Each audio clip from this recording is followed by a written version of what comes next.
friend from Connecticut on a very thoughtful statement. He has worked on these issues for many years, since his days as Attorney General in Connecticut. He is, in my view, the Senate's best lawyer. So it's great to have a chance to team up with him and our colleagues.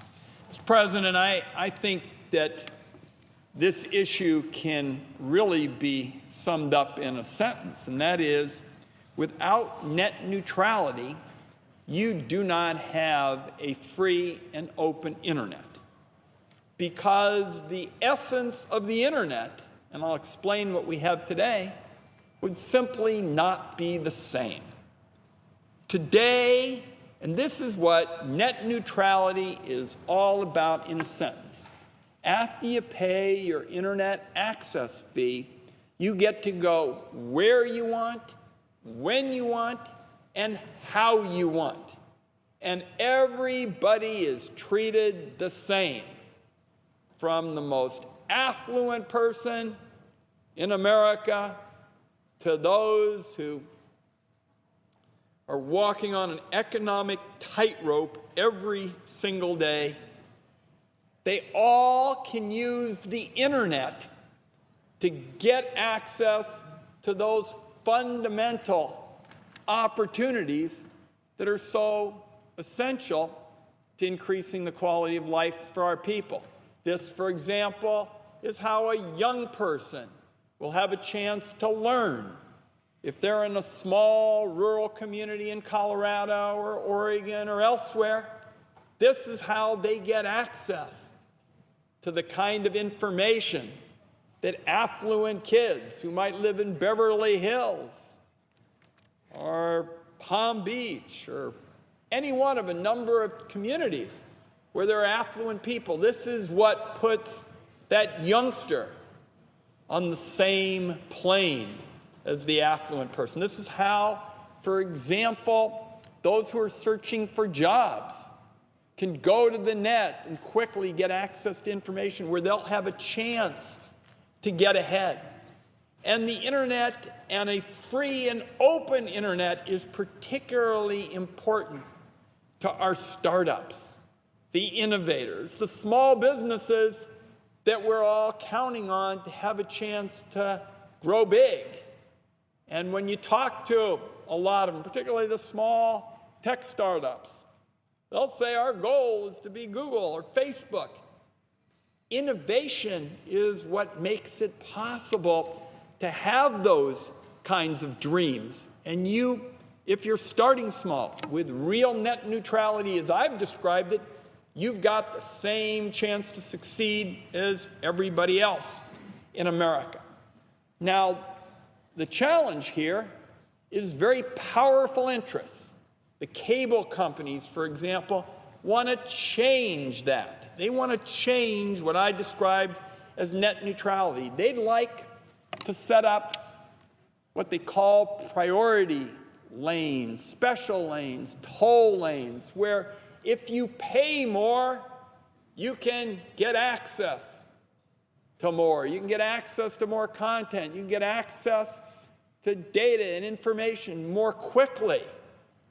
And, Mr. President, what this really does is it means that those other people I was talking about, that startup trying to come out of the gate and be a success in the marketplace, and students and people who need information about health care and jobs and the like, they're not treated the same way as the people with the deep pockets. And all of a sudden, their access to data and information is going to be different. Might be slower. Maybe they won't get it at all. Now, the big, powerful interests, they aren't going to tell anybody in America that they're against net neutrality. They will not be holding rallies saying we've gotten together to oppose net neutrality. They won't be showing up in Denver or Minneapolis or Portland or anywhere else and say we're against net neutrality. The reason they can't is because the public overwhelmingly supports net neutrality as I've described it. going to say things like they're for net neutrality, but they just don't want all this government associated with what we have. They'll be for voluntary net neutrality. Now, I know the President of the Senate has young children as well. I can tell you we're about as likely to make voluntary net neutrality work as we are to get William Peter Wyden, my 9-year-old son, to voluntarily agree to limit himself to one dessert, with him deciding whether he has met his limit. Not going to happen. Voluntary net neutrality isn't that different than what we've had in a lot of instances before we had real net neutrality. The big cable companies and others were always looking for dodges and loopholes, and they found ways to tack on fees and the like, because that has always been their end game. And it's a lawyer's full employment program, because they have the capacity to litigate this. So this idea that people are going to hear a lot about in the next few weeks, that they're really for net neutrality but will just make it voluntary, I want people to understand that the history of those kinds of approaches is not exactly sterling, and I think it's about as likely to be successful as limiting my kids to voluntarily holding back on dessert. Now, Mr. President, I also want to make clear what our challenge is going to be about, because the Federal Communications Commission, Senator Blumenthal talked about it and others, is going to be making decisions on this before too long. We know where the votes are. This is going to be a long battle. But one of the reasons I wanted to come to the floor today is to say this is another one of these issues that's going to show that political change doesn't start in Washington, D.C., and then trickle down to people. It'll be bottom up as more and more Americans find out what's at stake here. A few years back, I would say the President and the Senate, and I see my colleague from the Finance Committee here as well, my colleagues will remember the PIPA and SOPA bills. These were the bills, PIPA and SOPA, that were anti-internet bills. And like so much, people can have a difference of opinion, and they said, the sponsors, we've got to fight piracy. Got to fight piracy, people ripping everybody off online. And to fight piracy, we'll use these two bills to kind of change the architecture of the internet, particularly the domain name system, which is basically the phone book of the internet. And I looked at it and I said, we're all against piracy. We're against people selling fake Viagra or whatever it is online. But why would we want to wreck the architecture of the internet in order to deal with it? There are other kinds of remedies. So I put in a bill with a conservative Republican, the other body, to come up with an alternative approach.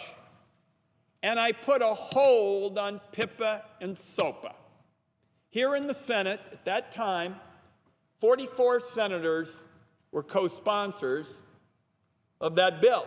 That's an army out of 144 senators. And everybody said, you know, Ron's putting a hold on it, and well, he's a nice guy, and you know, he's from Oregon. And everybody smiled.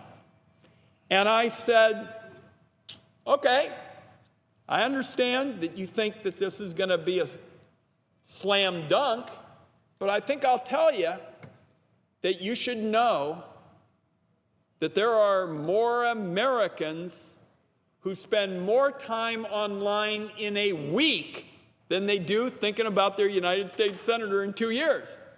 And they aren't going to be happy with a whole bunch of powerful interests messing with the internet. just as we're doing with this situation where people want to unravel real net neutrality.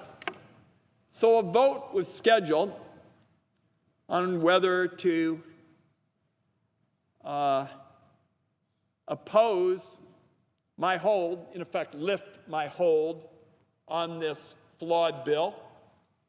And 4 days before the vote, more than 10 million Americans called and texted and tweeted and logged in to say, do not vote, to their senator, do not vote to lift Ron Wyden's hold. And about 36 hours after Americans had weighed in, the Senate leadership called me not very happy and said, you won. We're not going to have a vote. Your hold has prevailed. And I bring this up only by way of saying, Mr. President, it's going to take that same kind of grassroots uprising for Americans who want to keep real net neutrality, which is what you have after you pay your internet access fee and you get to go where you want, when you want, how you want, and everybody is treated equally in those efforts. For all of us who want to keep that, we need to understand that we are in for a long battle. We know where the votes are at the Federal Communications Commission, but that is just the beginning. That's just the beginning. And so now is the time to make your voice heard. Go to battleforthenet.com so your voices can be heard.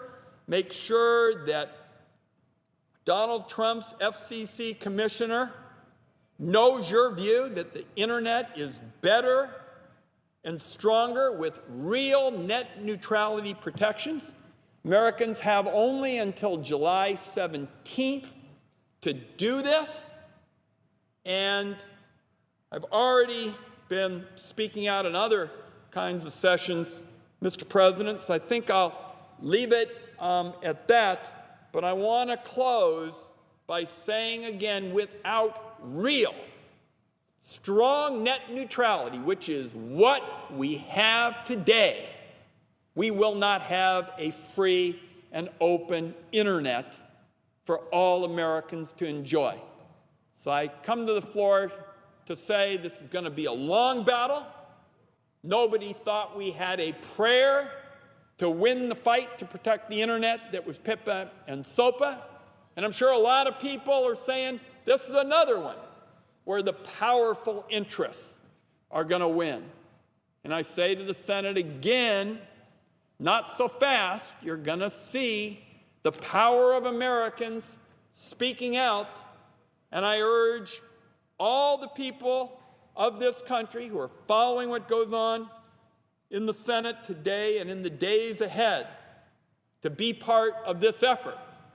Because I think if they do, if we show that political change isn't top down but bottom up, it's going to be a long battle. But we will win, and our country will keep a bedrock principle of the free and open internet, which is real net neutrality. Mr. President, I yield the floor.